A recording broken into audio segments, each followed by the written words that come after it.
जय मसीह। आज 8 नोभेम्बर 2020 तदनुसार 23 कार्तिक 2077 आइतबार। आज हामी माथिल्लो कोठाबाट हेर्नेछौँ। आजको शीर्षक छ प्रेमको कार्य। आज हामी परमेश्वरको वचन यूहन्ना 13को 31 देखि 35 सम्म पाठ गर्नेछौँ।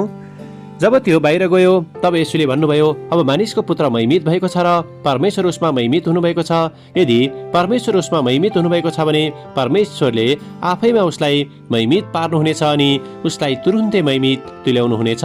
साना बालक हो, केही बेरसम्म म तिमीहरूसँग छु, तिमीहरूले मलाई खोज्नेछौ र जसो मैले यहुदीहरूलाई भने अब तिमीहरूलाई पनि म भन्दछु, जहाँ म गइरहेछु तिमीहरू आउन सक्दैनौ।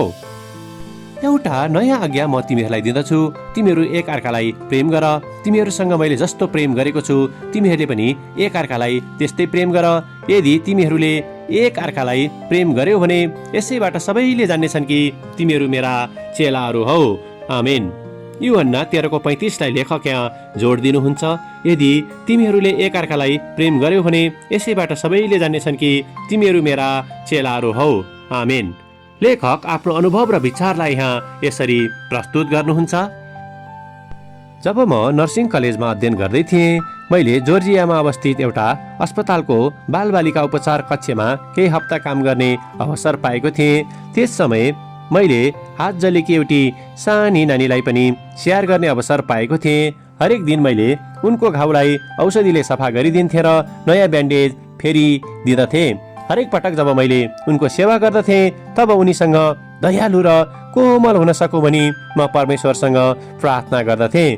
त्यसपछि उनी कति बलियो छिन् र उनको हात चाँडै नयाँ जस्तै हुनेछ भनी मैले ती बालिकालाई घरिघरि हौसला दिइरहन्थेँ।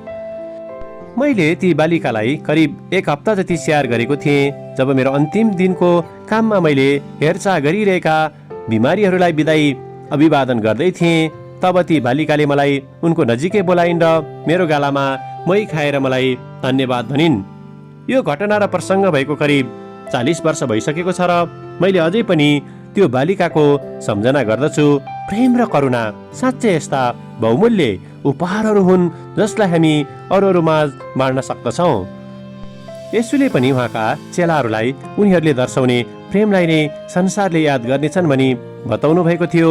मैले उक्त सानी नानीको हातलाई स्याहार त गरेको थिएँ, तर त्यसको साथै परमेश्वरले मलाई उनीप्रति कोमल र करुणामय व्यवहार गर्ने क्षमता हालिदिनु भएको थियो, किनकि परमेश्वरले मलाई पहिले प्रेम गर्नुभएको कारणले नै आज म उक्त प्रेमलाई अरूहरूमाझ बाँड्न सक्षम छु। आमेन। आजको विचार, परमेश्वरको प्रेमले मद्वारा कुनै पनि समय कार्य गर्न सक्दछ। प्रार्थना। प्यारो प्रभु, तपाईले हामीलाई पहिले प्रेम गर्नुभएको कारणले नै हामी अरूहरूलाई प्रेम गर्न सक्दछौँ। तपाईको प्रेमलाई अरूहरूमाझ बाँड्ने अवसरहरू खोज्नको निम्ति हामीलाई सहायता गर्नुहोस्, येशूको नाउँमा। आमेन। आजको लेखक माइकल ए क्याम्पबेल, टेनेसी, अमेरिका। आजको प्रार्थनाको विषय नर्सिङ अध्ययन गरिरहेका विद्यार्थीहरूको निम्ति।